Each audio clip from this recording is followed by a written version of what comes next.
This is a sports catastrophe production. Hey there, Heather, ho there, it's Jeff Cutter. Welcome you to another sports catastrophe on this day. And on this day, April the 2nd, 2001, Japan got a superstar. One of the greatest Japanese league superstars of all time. Went to America and started his career. Not Hideki Matsui. That was 2003. Not Hideo Nomo. That was 1995. But Ichiro Suzuki, 2001.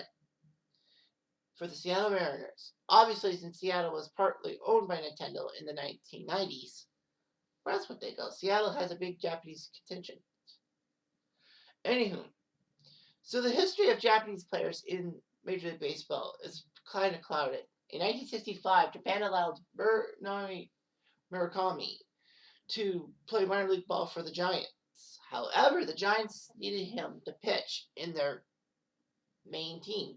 And unfortunately, Murakami caused a lot of friction between Japan and the United States, trying to help the Giants get to the 1965 World Series, but failing miserably to their rivals, the LA Dodgers.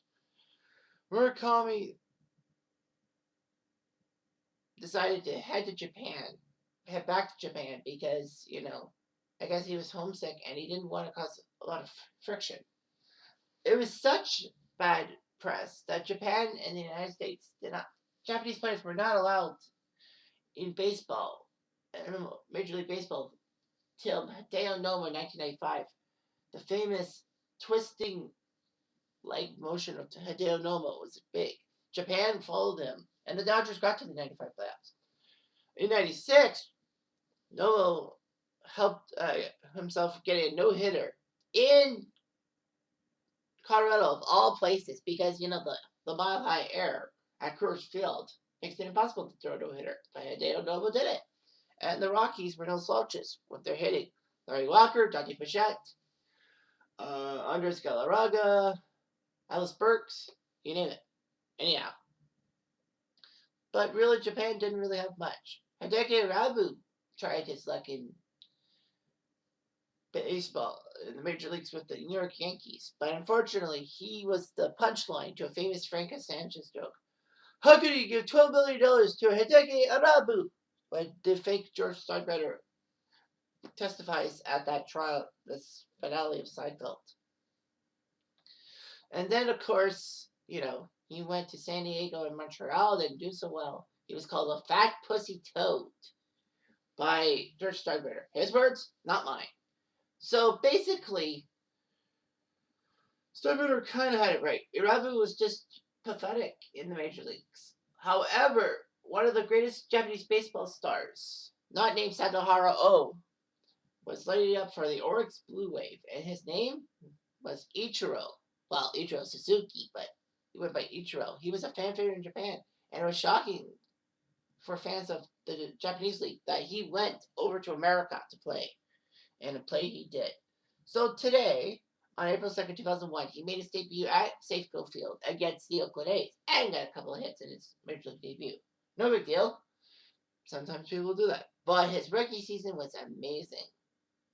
Never mind that the season happened during that had one of the worst terrorist attacks, if not the worst, in recorded history, 2001. Anyway, Ichiro was part of the team, the Mariners team that won not 80, not 90, but 116 games to tie the 1906 Cubs for the most in Major League history. Of course, that's an asterisk because the Cubs played 152 games when they did in 1906. Whereas the Mariners played 10 more games, 162. So anyway, Ichiro was great. So Ichiro helped the Mariners get to 116 wins. But their lack of playoff awareness sunk them as the Yankees. Those powerful Yankees won the ALCS over the Mariners. Never mind that. But Ichiro had a great rookie season. When the Mariners went to Oakland to play in Oakland, Ichiro, one game, threw a laser from right field to third base to get Terrence Long out, who was trying to stretch a double into a triple. It was just amazing. Almost on the fly, too. and and hearing Rick Britz's well, RSS his radio call, it was just amazing. Anyway, Ichiro looked good, and he was good. He was named Rookie of the Year. Well, who else would be a good Rookie of the Year? Now remember, there's a Rookie of the Year in the AL and NL. If it was just for the one league, Apr2 would have been fucked over.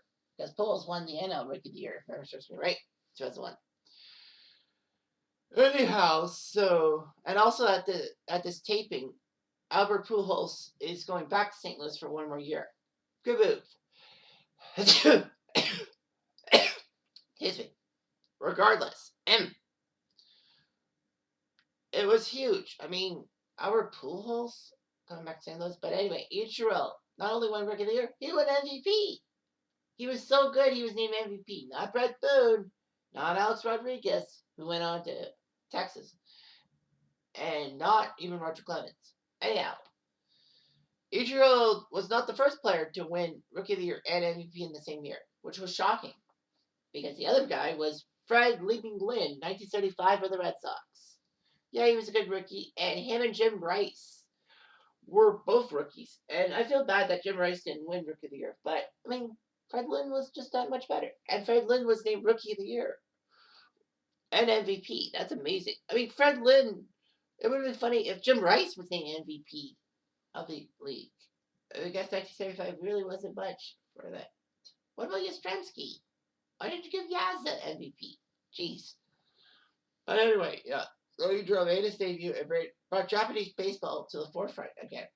It wasn't long before Japanese stars like Hideki Matsui, Daisuke Matsusaka, Seiya Suzuki, and of course Shohei Ohtani would make their way from Japan's Major League to America's Major League.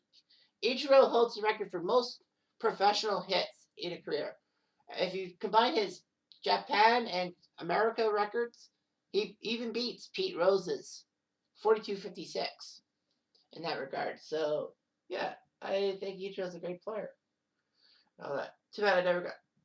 I think I got to see him play in 2007. But anyway, Ichiro is still an icon. Anyway, I'm Jeff Diamond. I do.